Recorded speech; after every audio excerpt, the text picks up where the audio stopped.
Call of Duty, they need to innovate and not go from. They need to get out of doing stuff from like World War II, World War One.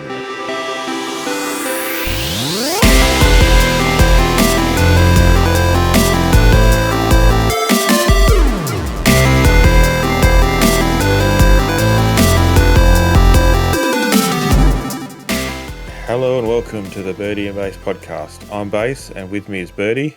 How you going? And we're going to discuss, I know it's been a while since the announcement and everything, but we're going to talk about Activision and Blizzard being purchased from Microsoft for, what was it, $70 billion? And yeah, we'll just round it to that. Everyone else does. And yeah, the interesting stuff that's come to light since that's been announced, some of the stuff that's happening with some of the games that Activision is doing, even the fact to do with, I think they've marked down their ending proceeds because of Call of Duty and stuff like that. So it's been an interesting time. I'm intrigued to see, hopefully Microsoft does their due diligence and really goes through this one with a fine-tooth comb, because I don't know what they're buying, whether they're buying, at the end of the day, they might be better off paying for the IPs and telling everyone else to get lost. No, honestly, Activision, Blizzard, and King, the whole buyout happened was because they wanted a mobile division, right? And they went for King. It's just that it's attached to Blizzard and Activision. So Microsoft wanted to own Candy Crush. That's all they wanted. It cost them $70 billion to own Candy Crush. I mean, Candy Crush probably makes that in a month anyway. Probably. So it's a lot cheaper than what it should have been, honestly, and that's because they're in this massive dispute, which they really shouldn't be, because Bobby Kotick is, well, he's a fucking cockhead, let's face it. Greg Miller said fuck Bobby Kotick on stage in front of millions of people, so I think I can say anything I fucking want. Yeah, so honestly, yeah, they need to do their due diligence. I don't think they should get rid of the teams. I think they should definitely keep them, because the teams are great. It's the upper management that's the problem. Well, you can see that with, they came out during the week, I think it was last week or whatever, and said that the reason Call of Duty Vanguard tanked is because it was blamed it on being a World War II game. Well, hello. I've got a few other reasons. Like the fact that most people these days aren't interested in playing with guns that are from the 1940s, that you're sitting there waiting half an hour between each bullet to be shot. When you have a look at all the other games that are in the similar genres and everything, there's a reason why the other games are taking off and they're not. And you've also got to look at the fact of Call of Duty is pretty much two games now. There's the Vanguard and then there's the Warzone. And they seem to be failing in both of those games, because like the latest, I don't know, was it the latest, what do you call it, event? Event for Warzone?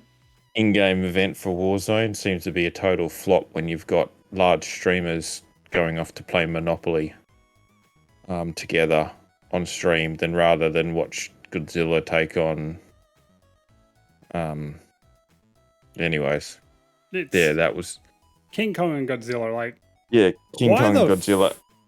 Is this in a Call of Duty game? I don't know. I guess when you're out battling on the field, you're going to call in King Kong to help you out. I don't. If this was an Easter egg in like zombies mode, I'd understand, because they do some cool stuff with zombies. This does not fit in what's meant to be a realistic battle royale war simulation. Yeah, and I just find it funny that people are comparing it to Fortnite and the way that Fortnite do their events, and saying that it's just Warzone's nowhere near the same sort of thing. And I'm like, well, you're looking at the thing, and the fact is, Fortnite's an animated battle royale sort of thing, but they can turn around and have events, and they pull them off really well. Like, they can draw in millions and millions and millions of viewers for an event, while Warzone's trying to do the same thing and just no one can be bothered with it. I didn't even know the event was happening until I started seeing on social media clips of people putting up about they were flying helicopters into the butt of King Kong just to see what it'd do. Yeah, it was the same with me. Like, I think it was like half an hour scrolling through TikTok earlier on, and then I saw a Godzilla. I was like, why? And I had no idea what was going on. But the other side of it is I think Activision must have got their act together when it comes to Overwatch, because Overwatch 2 had something like, was it 1 million concurrent viewers on Twitch or something like that? But, like... People watching them play the beta? Blizzard went through an upper management change quite a while ago now, and they've been going pretty well ever since. Like, they've made some missteps in development, but as for, like, all the development scandals and stuff like that, they've been pretty, like, okay. Nowhere to near the level of Activision. Activision's the problem child. Mike Ybarra is actually, he's an ex-Microsoft and Xbox upper manager. He's now at Blizzard in the same type of position. So, and he apparently can't wait to be a part of the Microsoft family again. So he left Microsoft to be a part of Microsoft again. Yeah, but he probably knows how they structure their policies, procedures, and how they treat their employees and upper management and all the rest of it. And he's probably thinking that needs to be implemented at Blizzard and Activision. So that's why he's looking forward to them coming back over. Yeah. But like what I'm saying is like they did have issues before he was brought on, along with another one who I cannot remember her name right now. But they've both got amazing reputations in the industry, and Blizzard has been going very well since. It's just Activision now, and honestly, if the shareholders for Activision Blizzard, they keep on whinging that they weren't told about this and all this kind of stuff, and they're trying to stop the deal going through, it's probably the worst thing they could possibly do at this point, because the company's going to go under if they keep on operating like this. Yeah, you'd think you'd want to push the fact you get absorbed into Microsoft's, and you get Microsoft kind of sort of probably increasing the budget on games, allowing people to get the resources they need to get these games polished, get them done and everything like that. And it's just like, what was it? World of Warcraft has just released another classic, taken one of their old editions and turned it into a classic edition on a server. And I'm just like, that thing just seems to be printing money. Yeah, it's absolutely printing money. I think the shareholders are just worried that as soon as it goes over to Xbox, then they lose money because it's not Activision anymore, you know. But like, I'm looking forward to it, because if you think about it, there's 3 major developers for Call of Duty, and the rest of their really good developers you never hear from because they're support studios now, like Ravensoft. Do you remember like when they made Call of Duty games by themselves? They were freaking amazing. And yeah, I've heard the discussion about that one sort of thing. I think Call of Duty, they need to innovate and not go from... They need to get out of doing stuff from like World War II, World War One, and all that kind of stuff. But the other side of it, have a look at what Battlefield's latest one was like. That was a bit of a flop as well. They've given up completely. EA's even admitted they've given up on that. So I'm just like, yeah, I don't know. Where are you going to go? You need to... Because they were talking about, I think it's one of the IGN podcasts, they were talking about when Call of Duty came out at the same time as Titanfall 2, and everyone was going towards Titanfall 2 because of the story behind it, and the lore and all the rest of it, that actually got people engaged in the single player, but also wanted people to play the multiplayer. And I don't know whether Call of Duty need to look back at that and go, all right, no worries, we need to develop a story in a single player about, I don't care if they make up a war, make up a futuristic war or whatever, and tell a story of someone that's got to go to war and do this. Have a look at like what you've got with Halo, what you've got with sort of those sort of games. Like you're always getting the people involved and wanting to play, even though Halo Infinite's not tracking that well. But it's I don't know. That's my take on it. Is I think they need to develop their own story, their own way of doing something, and maybe even pull the pin on having it every year, having a new game every 2 years or something like that. But then, what are you going to have two complete seasons of COD Pro on the same games? Yeah, it's like with the CDL and stuff like that. I don't even care about them anymore, and everyone else is dropping out anyway. Like it's only the OG teams that are really still going for it because they're so heavily invested. It would be stupid for them to pull out. Well, it cost them $25 million to buy in. Yeah, exactly, and that's got to be lowered. Definitely. Otherwise, it's going to keep dying because no one's going to be able to afford it.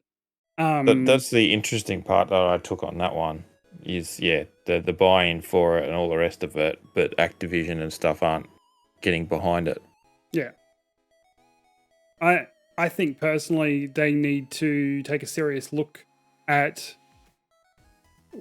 what their creative structure is rather than what has made the money in the past, because it's not working anymore. And they've got to stop having these support studios just supporting on Call of Duty. They've got to allow these studios to do their own thing, because then Activision's going to have more games. It's going to be more interesting. People are going to be more excited. Like Toys for Bob, they made the whole Skylanders franchises and all that. Now they're a Call of Duty support studio. Could you imagine like a kind of game that they could make for kids or, family games or something like that? It would go nuts.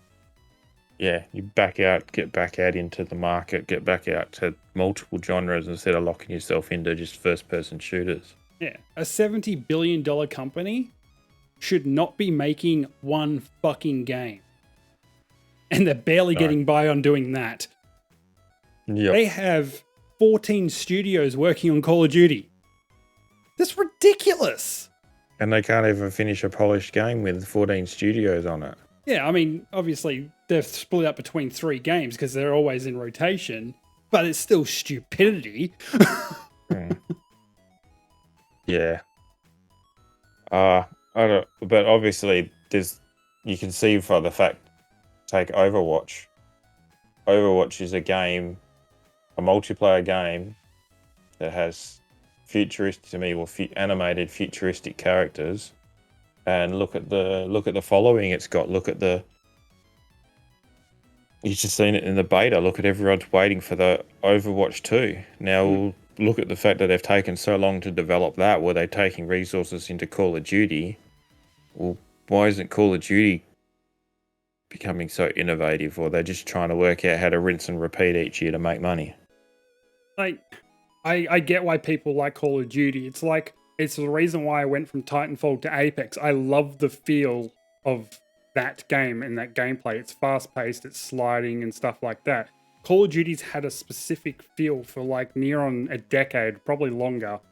And the feel is amazing.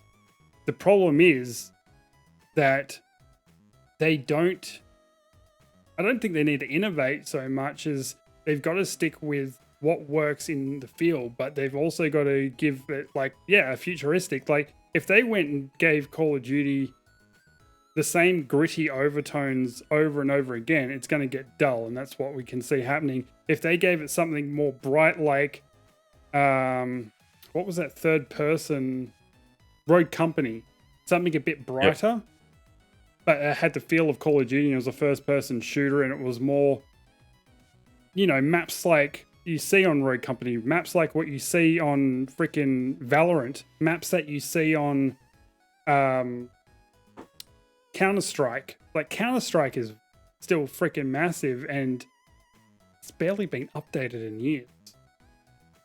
Yeah, that's what I'm trying to work out is, like, how does Counter-Strike surviving, and you've got new one come in like Valorant. Valorant just hit the ground running. Like you had pro teams for Valorant before even the pro circuit was announced. because the feel of the game was exactly like Counter-Strike, and those pros mostly came from Counter-Strike, but it had a new skin to it, you know?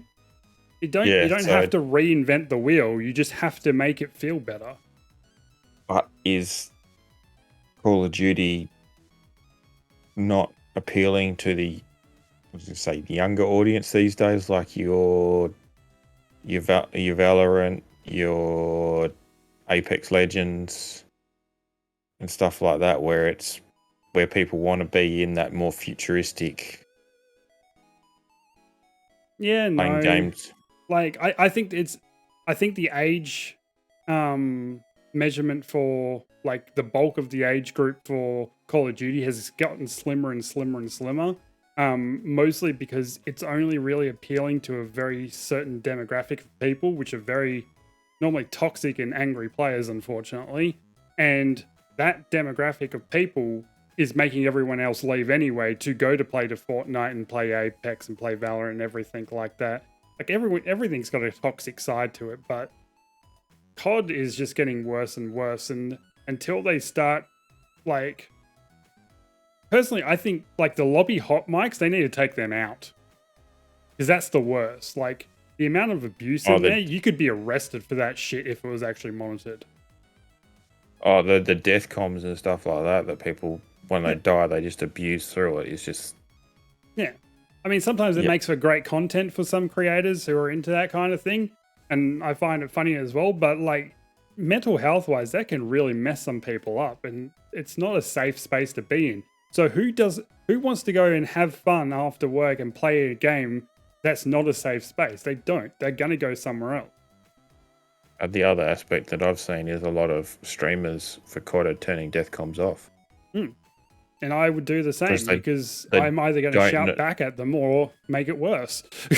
Or the other side of it is they don't know what they're going to say, and they don't know if it's going to end up getting them banned. Especially with some of the words you're not supposed to say on Twitch and stuff like that. And if you've got people yelling it down to deathcom. Yep. But everyone should just move to YouTube. We're not having a Twitch conversation right now.